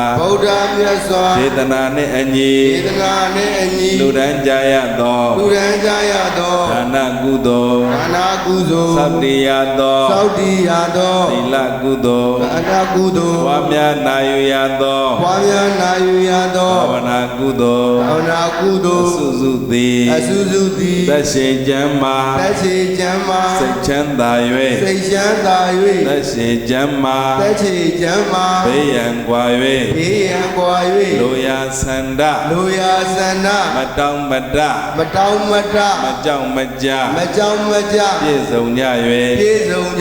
နိဗ္ဗာန်ထိတို တိုင်း နိဗ္ဗာန်တိတိုင်း ချမ်းသာဒုက္ခ ချမ်းသာဒုက္ခ ပြေဝပါစေသာ ပြေဝပါသည်သာ ရှင်ဘုရား ရှင်ဘုရား ဤကုသိုလ်ဤ ဤကုသိုလ်ဤ အဖို့အစုကို အဖို့အစုကို မြင်အပ်မမြင်အပ် မြင်အပ်မမြင်အပ် ဝိနေများစွာ ဝိနည်းများစွာ တတဝါတို့အား တတဝါတို့အား ကုသိုလ်အမြတ် ကုသိုလ်အမြတ် ပေးဝေပါ၏ ပေးဝေပါ၏ ကြာကြာသမျှ ကြာကြာသမျှ မြင်မြင်သမျှ မြင်မြင်သမျှ ကုသိုလ်ရ ကုသိုလ်ရ ၍အမြတ်ရ အမြတ်ရ ၍ကျမ်းမာကြသည် ကျမ်းမာကြသည် ချမ်းသာကြသည် ချမ်းသာကြသည် ဝမ်းသာကြသည် ဝမ်းသာကြသည် ဖြစ်ကြပါစေသော ဖြစ်ကြပါစေသော ကုသိုလ်အမြတ်အမြတ်အမြတ်ယူတော်မူကြပါကုန်လောသာဓုသာဓုသာ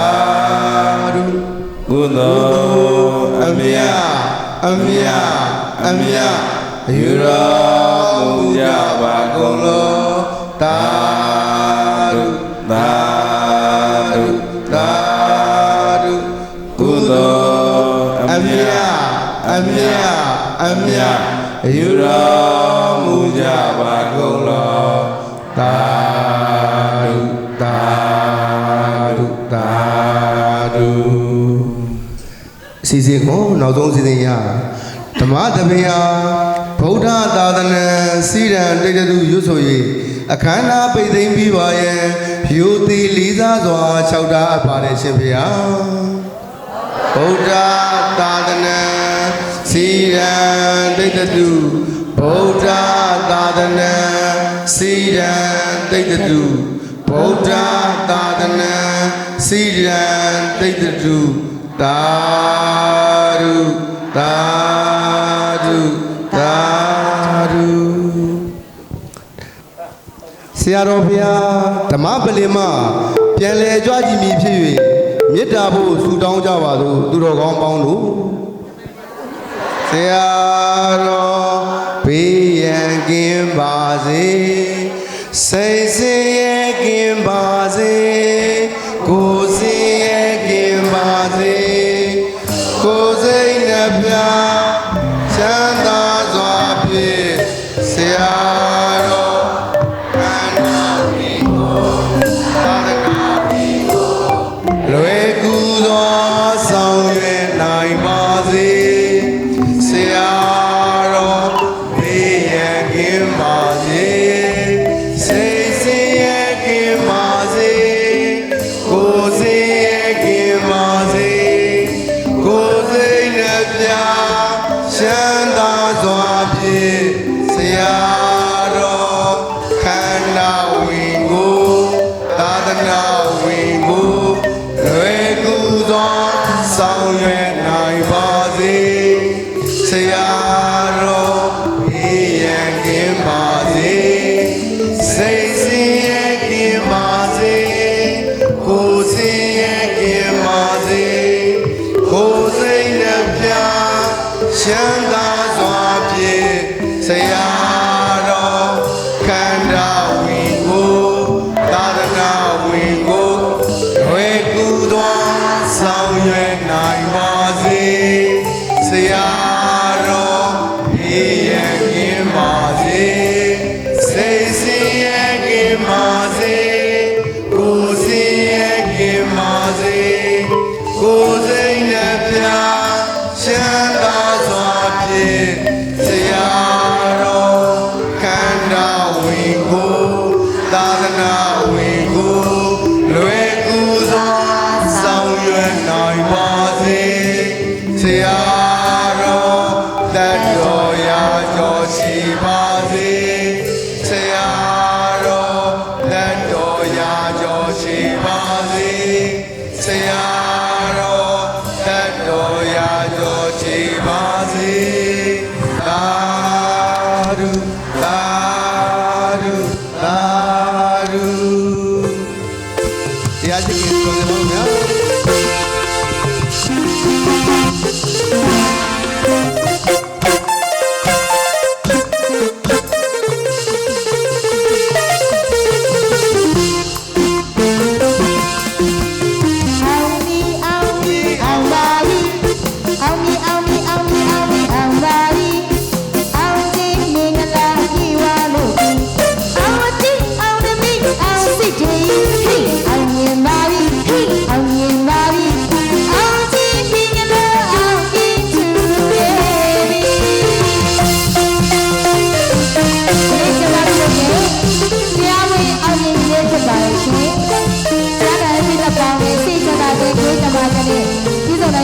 လို့ဆက်မကားတာပြလိုက်ပါရဲ့ရှင်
မေကကျင်လာကလို့ရတယ်မေစိတ်မထိန်ထားနဲ့လားသမီးတို့ပဲရှိလို့လားဘယ်သူမှမရှိတော့ဘူး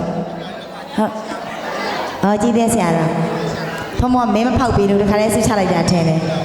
အစတော်တွေမဲမပြီးတော့အစတော်တွေမဲမပေါက်ဖြစ်နေဟယ်လိုဖျားမဲပေါက်တဲ့တရားနာပေးတဲ့များဖျားမဲလာပင်းလို့ရပါပြီဗျာဖျားမဲပေါက်တဲ့အလူတာကများဖျားမဲလာပင်းလို့ရပါပြီရှိပါ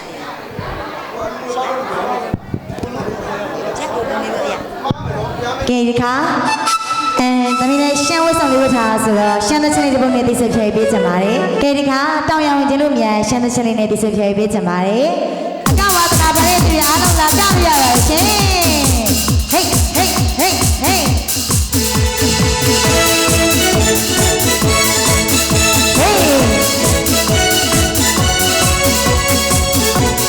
လူကြီးရဲ့ကြတယ်ကြရပါရဲ့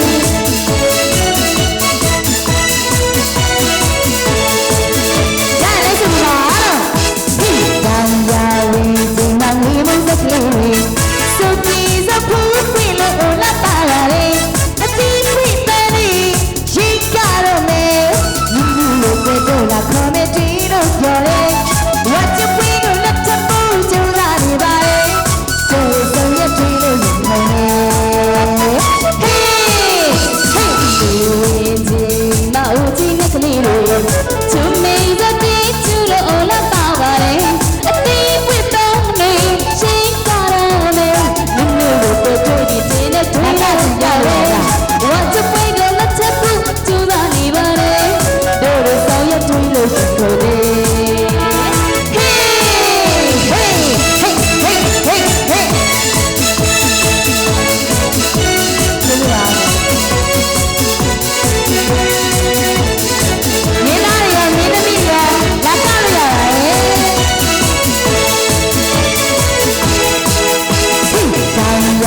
နေရနော်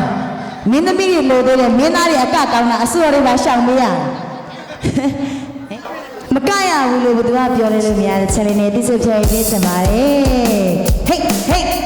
သမီးနေမယ်လဲမှတ်ထားပေးပါတေးသက်ရှင်မေးတဲ့စင်လို့ခေါ်လာတယ်တွတ်တာအိန္ဒရာကျော်စနဲ့မောင်းပါဆိုလို့ပါဟေးဟေး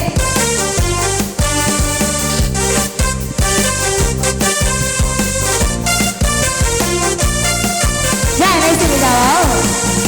မကရဘူးလို့ဘသူကပြောတယ်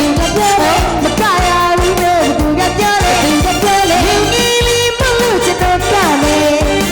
ကျွန်တော်တို့ချစ်လို့စိတ်ဆိုးရဲ့ကျွန်တော်တို့ကြိုက်လို့စိတ်ဆိုးရဲ့သမီးနာရီကလို့သမီးသမီးလေးကလို့နေပြီကွယ်မေးပါလိမ့်မယ်လားလို့မင်းသမီးရှာလာတယ်မင်းသမီးရှာဆို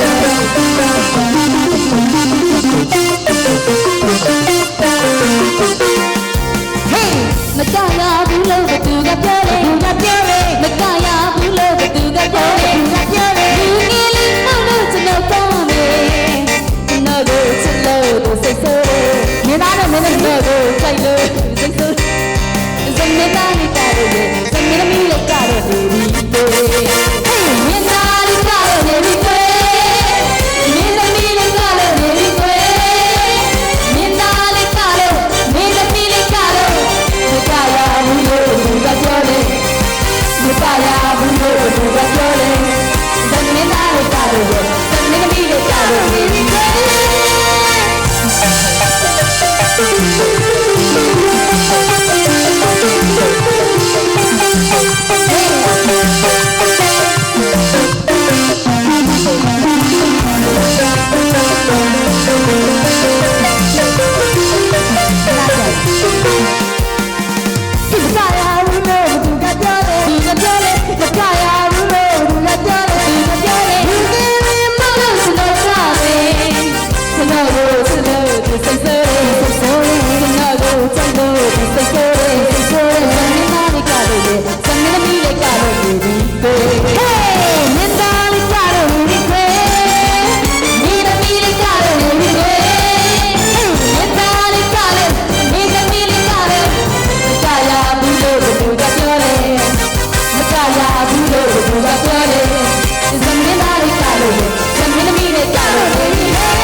ဒီမင်းသားတော့ပွဲတိုင်းခေါ်သွားတော့မယ်ထင်တယ်မင်းသားနဲ့မင်းသမီးနဲ့အခုမှတွေ့တယ်သူတို့အရက်တူဂိုက်တူစိုက်တူမင်းသမီးရှာပေးလိုက်ပြီနော်မင်းသမီးရှိရဲ့